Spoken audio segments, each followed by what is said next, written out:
Hi, I'm FedExGanon. Hi, hello, hi, we got, hi, hello.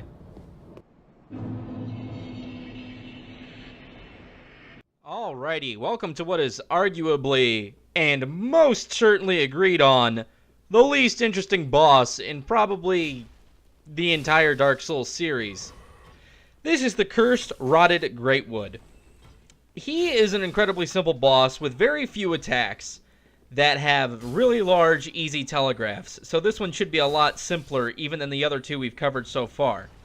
He is weak against slash and thrust attacks and fire. To be specific, he is weak against slash and thrust attacks and fire on the sensitive areas, which just look like these little pus sacs.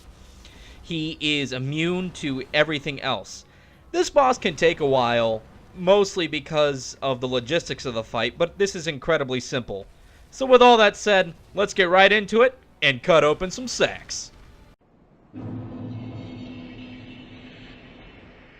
The first move I'll show you here is this giant butt pound. He goes up on his arms and drops down on his giant tree butt. When he does that, some pus is going to spread out around his immediate area. If you stand in it, you will take little bits and pieces of damage bit by bit, and that's it.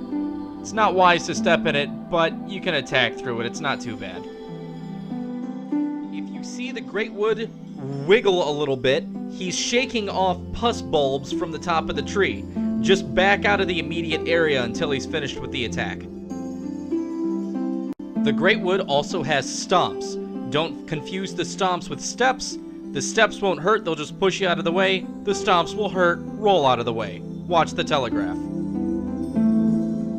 There is a two-handed ground pound. You'll see him rear up a little bit before throwing it down. Either dodge at the last second or run behind him. If you put too much distance between yourself and the Greatwood, he'll do one of a couple different things. One, he's got a wide roll where he just kind of hoists up on his side and rolls over. He can also stand and kind of awkwardly flop onto the ground, or he can do this weird dashing charge. Either way, they're all kind of big and easy to get out of. However, my advice is simply don't put that much distance between you and the Greatwood. Much like the other bosses you've faced so far, he's got a giant wide swing. You can stay in close and then roll in at the last second. Also, for the second phase of this fight, this claw will come out of his chest. It will sometimes swing down. You'll see it rear up and swing down before he does any of the swipes. So watch for his claw hand to combo with his normal swipes and other attacks. Anytime you see that claw hand rear up, you know to dodge out of the way. It also has a grab. Make sure not to get caught by that. And the last note here in Phase 2, sometimes the wide swipes can combo into each other. Watch his claw hand and watch the sway of his body. You can dodge out of the way of it pretty quick. That's it for his attacks. Now let's discuss a quick strategy to help you do your best to die less.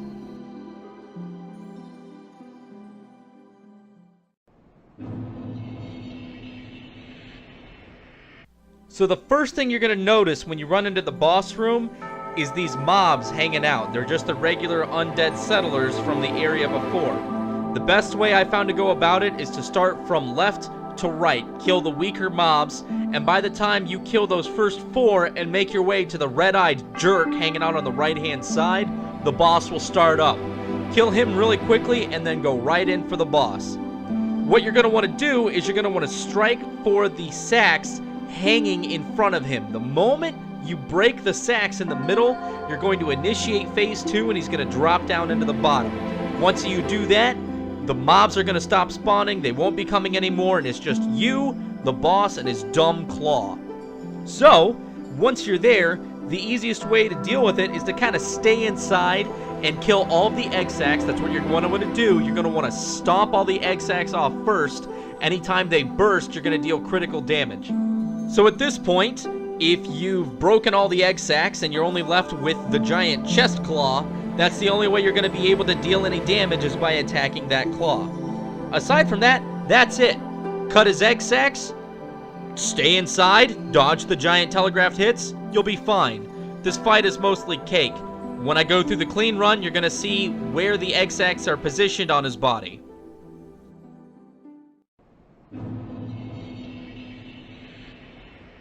Alright, couple quick notes before the fight. I have switched my enchantments over to Dark Blade and Sacred Oath. I also upgraded the Twin Blades a little bit so it wouldn't be so gruelingly long. However, this fight still takes a bit of time. I hope you enjoy, and thanks for watching.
That's all, Great Tree.